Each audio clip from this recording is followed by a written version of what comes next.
Well, good evening. I talk about you all a lot because I think you're going to change the world. Other than that, I don't think you'll do much. So I do believe big things. I have the privilege to travel nationally, and I'm watching God do some pretty good things with young people, like some big things.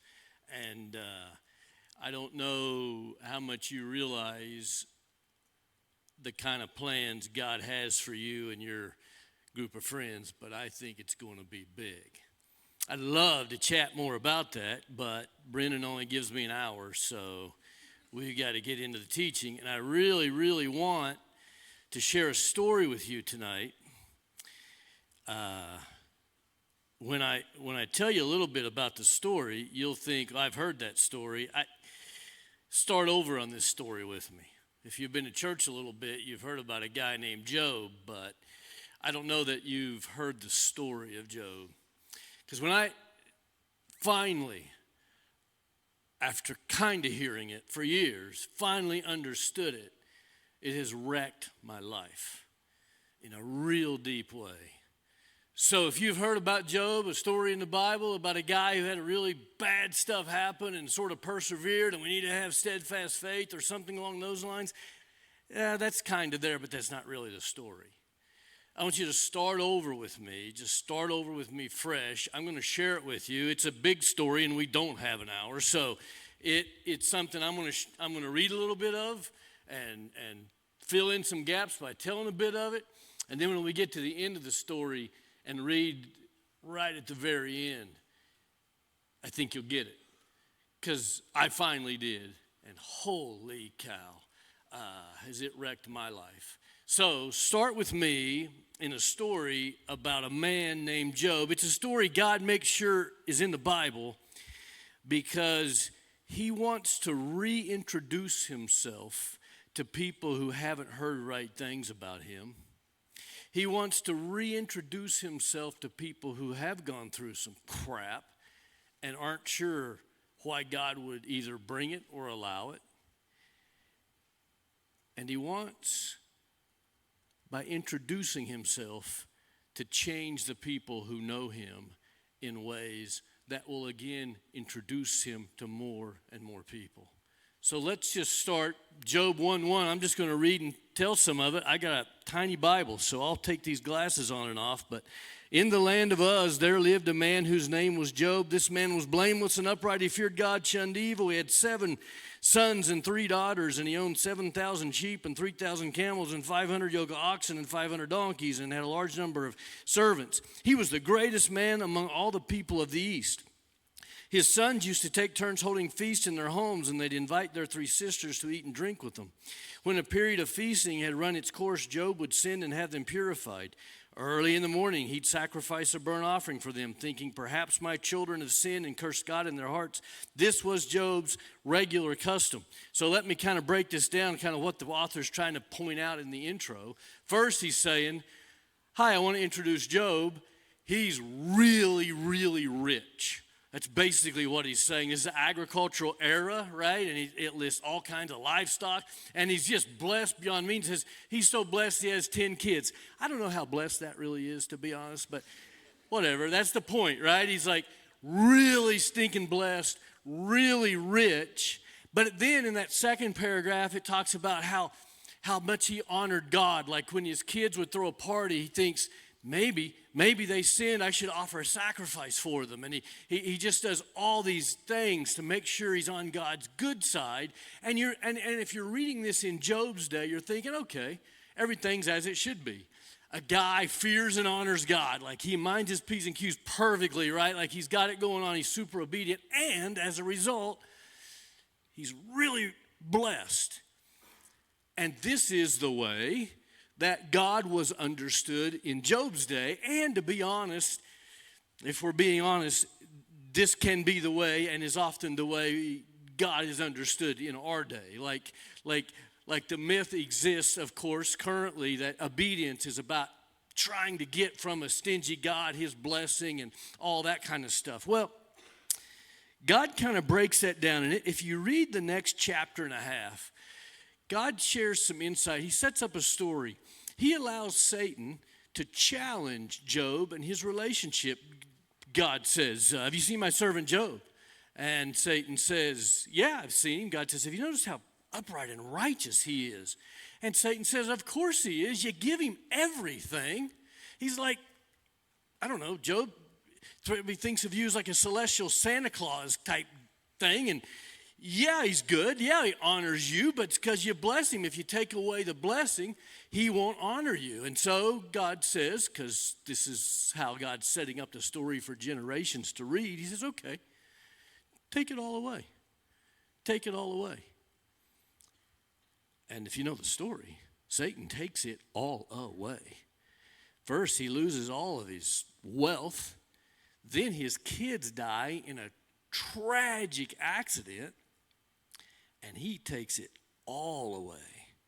And we read at the end of that first part, it says, Job was mourning and at great loss, but he doesn't curse God. He doesn't turn from God. He stays steadfast. And then Satan comes back and God says, have you seen? You took it all away and he still honors me. And Satan says, well, you didn't let me touch him. You didn't let me touch his body. Let me touch his body. And then he'll curse you. And God says, okay.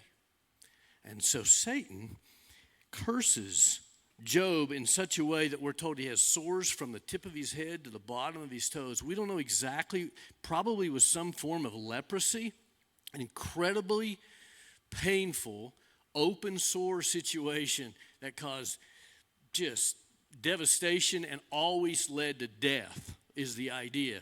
So Job is in this state, and if you read there, if you read through this sometime, you'll see at the end of this, it said, his wife, Job's wife, comes to him and says, are you still holding on to your integrity? Curse God and die. If someday you get married and your spouse tells you to curse God and die, you might want to see a marriage counselor, okay? It's not going well. Your life needs some change, some transformation probably. And this is the situation Job finds himself in. And then it says, Job's three friends, Eliphaz the Temanite, Bildad the Shuhite, Zophar the Naamathite, heard about the troubles that had come upon him. They set out from their homes and met together by agreement to go and sympathize with him and comfort him. When they saw him from a distance, they could hardly recognize him. They began to weep aloud. They tore their robes. They sprinkled dust on their heads. They sat on the ground with him for 7 days and 7 nights. No one said a word to him because they saw how great his suffering was. This is called setting Shiva. It was a Jewish tradition. It's an ancient tradition that when somebody's experiencing enormous loss, friends would gather around. They'd do a whole bunch of stuff. They'd tear their clothes. They'd put ashes. They usually shave their head. They'd put ashes on. They'd do all this stuff, and they just sat for 7 days, and nobody would speak. And this is what Job's three friends do. For 7 days, they just sat with him. At the end of those 7 days, chapter 3 says, after this, Job opened his mouth and cursed the day of his birth. He said, may the day of my birth perish, and the night it was said a boy is born, may it be cursed. Job's careful not to curse God directly, but now he's cursing something God made, and he's starting to lose control of the God is good, God is great persona, right? Starting to not to understand a God who would allow this to happen. And I won't read the whole thing, but he starts to curse lots of things about life and starts to let go of all these kind of things. His three friends feel like they have to stick up for God. They have to defend God's honor. Here you are. You're not cursing God directly, but you're charging him with wrong a bit here, and you're cursing some stuff. And Job, wait, Job, here. We know why people suffer. We know why people suffer, and they begin to give their opinion on why people suffer. And I'm going to read each of their arguments. There's three of them, And I'm going to summarize each of their arguments. Eliphaz, the first friend, he says, Job, this is verse 7 of chapter 4. He says, consider now who being innocent has ever perished. Where were the upright ever destroyed? As I have observed, those who plow evil and those who sow trouble reap it. Says Job, you had it coming. You sowed this seed. You sinned. You had it coming. You deserve it. Just admit it. And Job's response is, guys, I don't think so. I've examined myself, and I don't think so. So the next friend digs in chapter 8. Here's Bildad. Bildad says, how long will you say such things? Your words are a blustering wind. Does God pervert justice? Does the Almighty pervert what is right? When your children sinned against him, he gave them over to the penalty of their sin. Said Job, your kids died because your kids had it coming and you suffered for their sin. And I'll tell you as a parent, rightly or wrongly, when somebody accuses my kids, right, of wrongdoing, something happens inside of me, and that same thing happened inside of Job. If you want to read a real meltdown chew out in the Bible sometime, read Job's response to Bildad, where he assures Bildad that no, my kids did not have it coming. And it gets semi-violent. So, chapter 11 talks about Zophar and Zophar's response. Here's Zophar's response in chapter 11. He says, Job, if you devote your heart to him and you stretch out your hands to him, that's God, if you put away the sin that's in your hand and allow no evil to dwell in your tent, then you'll lift up your face without shame. You'll stand firm without fear. And basically saying the same thing, right? Job, you had it coming. If you'll just admit it, you're denying your own sin. If you'll admit it, all this will start to turn around for you. God's punishing you for your sin. Listen to Job's response in chapter 12. I love this. He says, doubtless you three are the people, and wisdom will die with you. Ever want to say that to somebody? Like, you, sure. You have all wisdom. Thank you for sharing that. I never thought of that. And that's basically what he's saying. Like, yeah, when you three die, nobody wise will live anymore ever again. You've got all the answers, don't you? And this is essentially what he's saying. Job is a bit on the sarcastic side all throughout this. Job's a wonderful guy. Anyway, verse 3. But I have a mind as well as you, he says. I'm not inferior to you. Who doesn't know these things? Like, I've gone to the same Sunday school class. I've heard that stuff. I even taught people that stuff. I get that. I get all those cliche religious answers. I got a pile of those too, guys. But that isn't what happened here. I didn't do squat. Squat's my word. That's not in Job. But you know what I mean, right? Like I didn't. That's not the deal. And he continues to talk. We'll go to. I'm going to read you some examples of what he has to say. Like in chapter 19, he says to three guys. He says, "How long will you torment me and crush me with your words? 10 times now you've reproached me. Shamelessly you attack me. If it's true that I've gone astray, that my sin, my error remains my concern alone, if indeed you would exalt yourselves above me and use my humiliation against me, then know this, guys, know this," he says, "God has wronged me. Though I cry I've been wronged, I get no response from him. Though I call for help, there is no justice from this God." And he just keeps this going. Chapter 23, listen to this. He says, Job, if I knew where to find him, if I knew where to find God, if only I could go to where he lives, I would state my case before him and fill my mouth with arguments, and I would find out how he would answer me. This is ancient phraseology for saying what we would say, I want to sue God. This is what he's literally saying. I want to file a lawsuit. I want to put him on the witness stand. I want to sue God because what he's doing is wrong. I want to bring a case against him.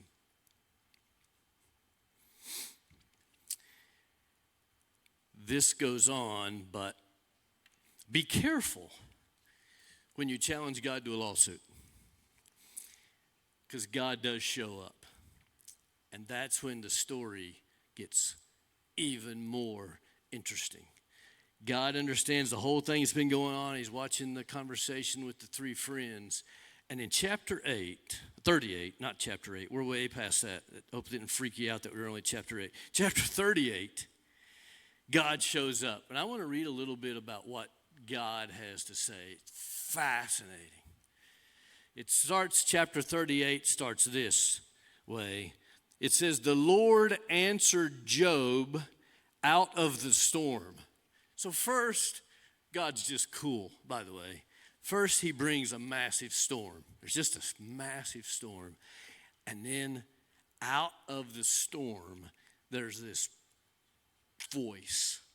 And it's quite a voice, okay? It says, out of the storm, God answers Job. And he starts this way. He says, who is this that darkens my counsel with words without knowledge? Job, brace yourself like a man. I'll question you, and you shall answer me. Where were you, Job, when I laid the earth's foundations? Tell me if you understand. Who marked off its dimensions? Surely you know.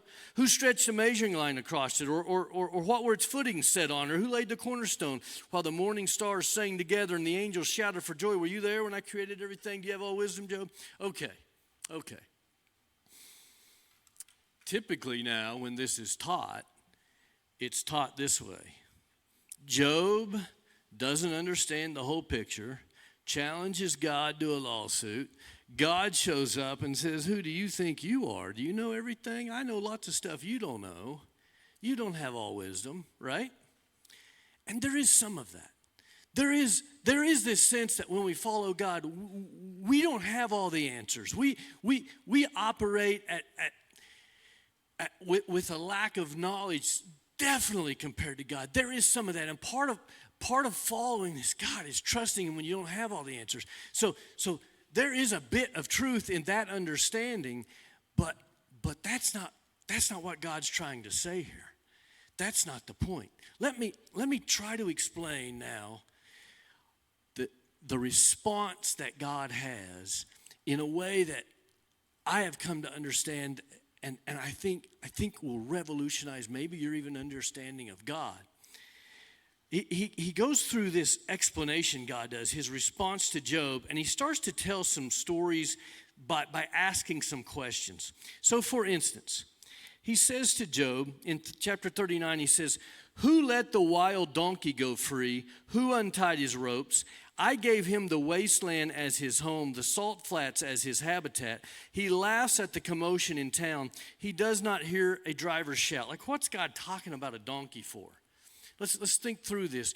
Job lives in a very agricultural community where everything needs to have a purpose from an agricultural perspective. So donkeys were like work animals. But what frustrated the people of Job's time is that there was these wild donkeys that they couldn't catch. And they would just live out there, and it seemed like that they got just enough rain to live and survive and have grass, and they would pray for rain, and they would pray that God would water their pastures, and if they were really good and they sacrificed and did everything just right, like God would rain their pastures in their pastures and their livestock would be great. But then they'd look around and there'd be a wild donkey out there, and it got rain too. And they hated that. They actually tried, all these animals we're going to talk about, they tried to get rid of them. And God says, wait a minute. Who let the wild donkey go free? Who untied his ropes? Who made wild donkeys? He says, I gave him the wasteland as his home. He laughs at the commotion of the town. He does not hear a driver shout. You guys can't tame him, can you? I love him. I take care of him. That's just who I am.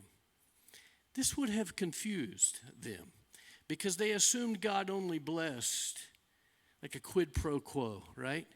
God only blesses if you really sacrifice, and then He blesses. Well, He goes on, God does. This is my favorite one, I think. Chapter 39, He says, the wings of an ostrich flap joyfully, but they cannot compare to the pinions and the feathers of the stork. She, the ostrich, lays her eggs on the ground and lets them warm in the sand, unmindful that a foot may crush them, that some wild animal may trample them. She treats her young harshly as if they were not hers. She cares not that her labor was in vain. God says, Job, have you seen the ostrich Dumbest animal I ever made. That's what he's saying. I did not endow her with a share of wisdom. He said, no, she's pretty dumb. And easily the worst mom on planet Earth. Have you watched? She just lays her eggs and then just walks away and let every other animal trample them. Doesn't even try to hide them. Doesn't even strategically place them. Horrible mom. Horrible mom. Yeah. Job, have you watched the ostrich run? Have you seen? He says, she cares not that her labor was in vain, but because God did not endow her with wisdom or give her a share of good sense, yet when she spreads her feathers to run, she laughs at the horse and rider. Says Job, have you watched her run? I love to watch her run. You have these horse races. I made a bird that can outrun all those things. Love the ostrich. Now you got to understand this again. In Job's day, the ostrich was not highly valued, was not thought well of. We still have, I'll get to that in a minute, but we still have a saying about the ostrich today that came from that day. They were not impressed with the ostrich, and God's saying, I love the ostrich. Why? Not because he's smart. No, she's pretty dumb.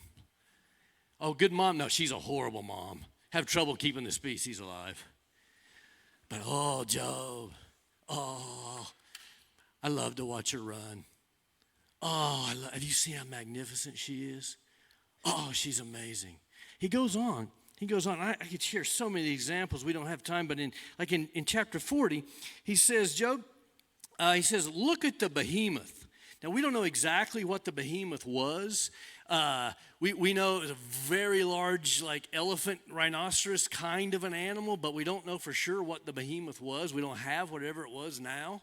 But here's what we do know, that in Job's day, the behemoth was hated, and they were desperately trying to make it extinct because it had no strategic value at all to people. It ate tons of their pasture.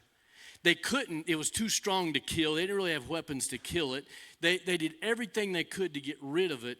It was this big, huge animal that they really just couldn't do much about, and they hated the behemoth, easily the most hated animal in Job's day. Listen to what God says about it.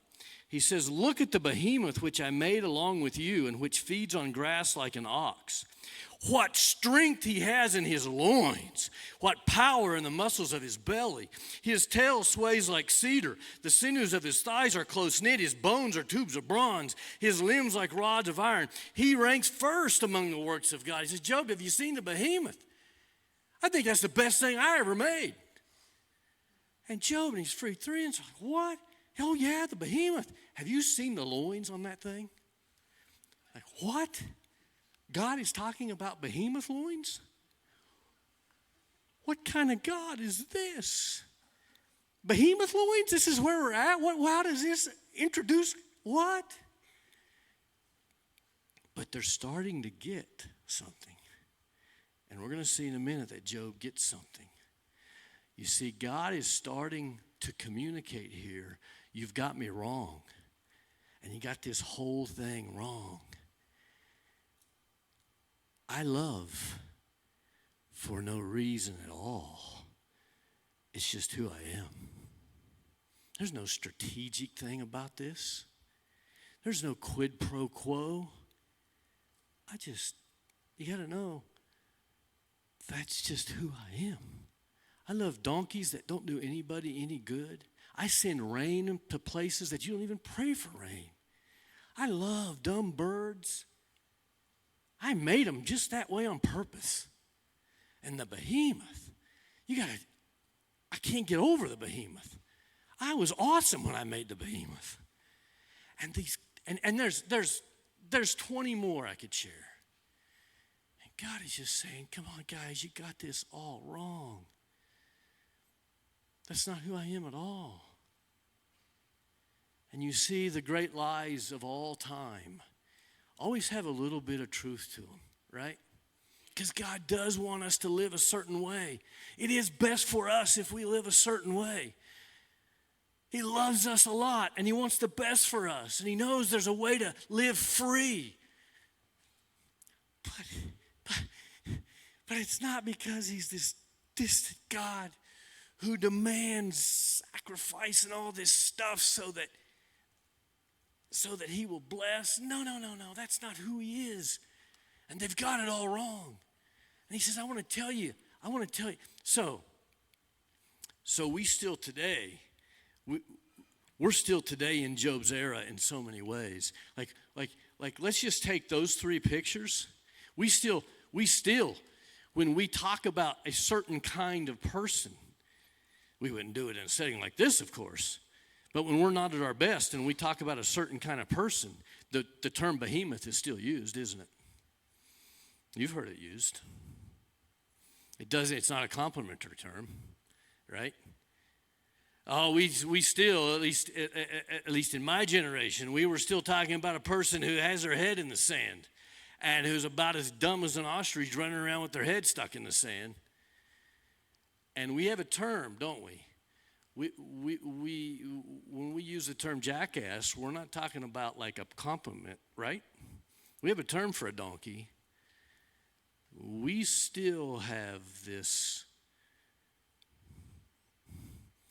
things that are of no value or use. Well, let's put it this way. We're better at loving things that can love us back and provide value back to us, aren't we? Yeah. There's still Job's era in me, I know. There's still Job's era in me. Well, in chapter 42, Job's heard all this, and he's heard more, and you should read it sometime. It's unbelievable. Job's heard all this, and we'll finish with this last chapter. Job replies to God. He says this. He says, I know that you can do all things. No plan of yours can be thwarted. You asked, who is this that obscures my counsel without knowledge? And then Job says this. He says, surely I, God, surely I spoke of things I did not understand. Things too wonderful for me to know. You said, listen now and I'll speak. I'll question you and you shall answer me. My ears had heard of you, but now my eyes have seen you. Therefore I despise myself and repent in dust and ashes. Which is just, that last line is just a way for them to say, I've changed my mind. Like if this were being said in our day, it's like I grew up in church. I went to like Bible study or Sunday school class or something. I'd heard things about you. Now I've met you. And it's different than I thought. It's different than I thought. You're irrationally loving. And I didn't get that. It's not about a strategic kind of thing. You just endlessly, generously, irrationally just love and give. That's the kind of person you are. And I don't know why all this is happening to me. I don't have that. You're right, you have more wisdom. I don't have that. But I know now that you're a God who can take care of my children and can take care of my body. I trust you with that because I've met you and I know who you are and I don't have to understand everything. This is Job's response. And this part won't be on the screen, but I'll just read a little bit because it says, after the Lord had said these things to Job, he said to Eliphaz the Temanite, I'm angry with you and your two friends because you've not spoken of me what is right as my servant Job has. So now take 7 bulls and 7 rams and go to my servant Job and sacrifice a burnt offering for yourself. My servant Job will pray for you and then I'll accept your prayer. So when Job prays for you, I'll forgive you. If I'm Joe, I'd have held out for quite a little while, personally. Come visit me at Christmas, guys. I'll see if I'm ready to pray for you. But Job's much better than I. He prays right away, and God forgives, and it's great. But I've said all that because I want to read what's typically referred to as the epilogue of this story.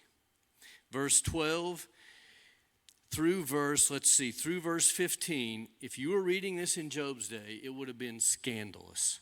It would have been absolutely scandalous what I'm about to read to you. It won't sound it until I explain it to you, but in Job's day, this would have been crazy.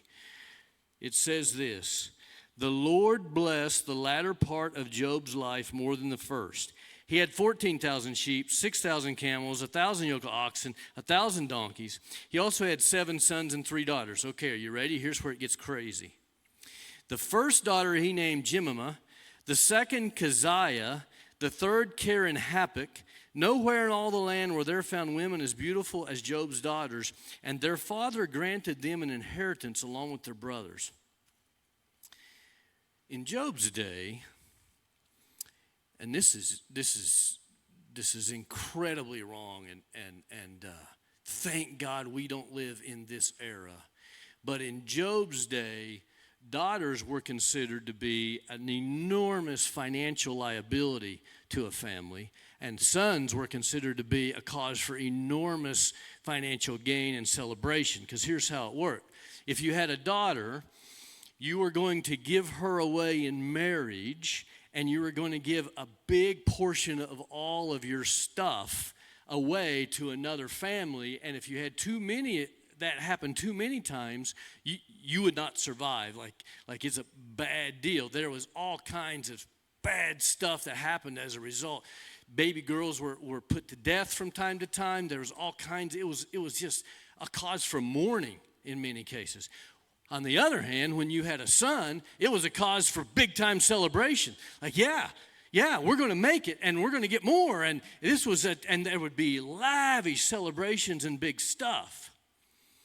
So Job here, telling the story at the end of this, again says this. He says he had 7 sons and 3 daughters. The first daughter is named Jemimah. He's careful to not even name his sons. Yeah, I had some sons. They're fine. Let me tell you about my daughters. They're awesome. The first one I named Jemimah. Now this, in Job's day, you named your kids like this serious religious name, like God is great, whatever that would mean, whatever word that would be. You'd name a kid that, right? It's a big deal. Jemimah means dove. It's a bird. Job would have been ridiculed endlessly for naming his daughter after a bird. He doesn't care. He's like, have you seen her? She's so awesome. She reminds me of a dove. You know how beautiful a dove is when it takes flight? Oh, I just thought I had to name her Jemimah. And people would have looked at Job, yeah, you're a little whacked out, buddy. Right? The next one, he names Keziah, which is cinnamon.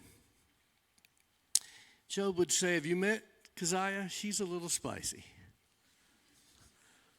Love Keziah. You got to meet her. She is the life of the party. I want her with me all the time. Love this girl.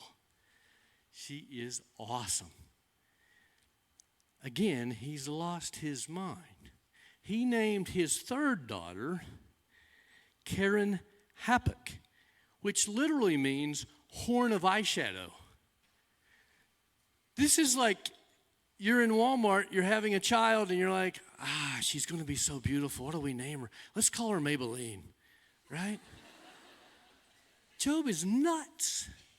He's throwing caution to the wind, and he's celebrating these 3 girls in radical, crazy, creative, pizzazz kinds of ways that nobody's ever heard of before, and he's just lost his mind over these 3 girls. He thinks they're the 3 most beautiful girls that's ever lived. He says it right here. He's just nuts about them. He can't get enough of them. This would have been shocking enough, but get this. It says, he granted them an inheritance along with her brothers. Well, that's absurd. People would say, you're going to give enough away. You don't give your daughters equal inheritance to your sons. Nobody does that. That's of no strategic value at all to your family. Well, Job, that's stupid. You could lose it all. You lost it all once. Why are you doing this reckless kind of thing now? Because you could lose it all again. Something changed in this man, right? He got to know a God who, it turns out, loves him for no reason at all. He just loves him because he loves him. And it changed something in him, see? Now he's just recklessly loving children that have no strategic value to him at all either. And he's crazy in love with them, and he elevates them and promotes them and celebrates them for no reason other than he's just become the person. He probably has a pet ostrich now. I mean, he could go on and on, right? There's probably behemoths out in the pasture. He's just in love. What happened to this guy? What happened to this guy is he met God for real. And it turns out God was better and more loving and more amazing than he ever imagined. And after that, he learned to love for no strategic reason at all. Just became who he was.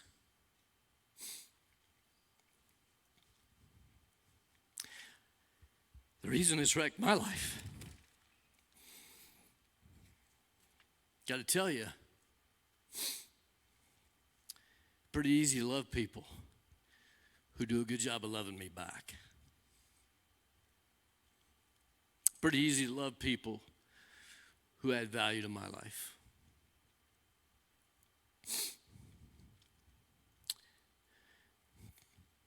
But the more I've gotten to know a Jesus Christ who came and died for me while I was yet a sinner, and I've come to understand that he loves me, not because how good or smart or courageous, righteous or anything else I was. He just loves me. He loves me with all his heart. I tell you what, when you really meet that God,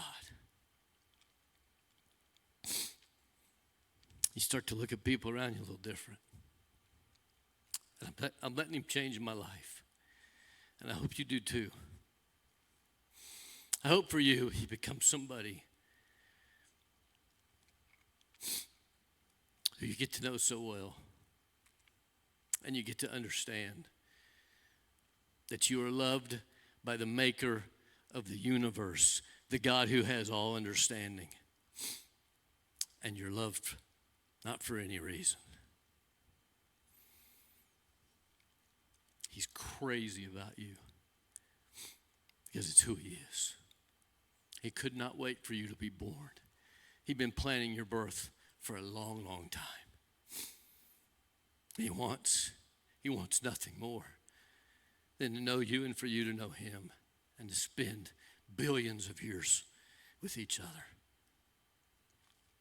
I hope you get to know him, because when I finally have started that journey, I'm becoming a different person. A little crazier, a little more pizzazz, and I hope a lot more loving. Father in heaven,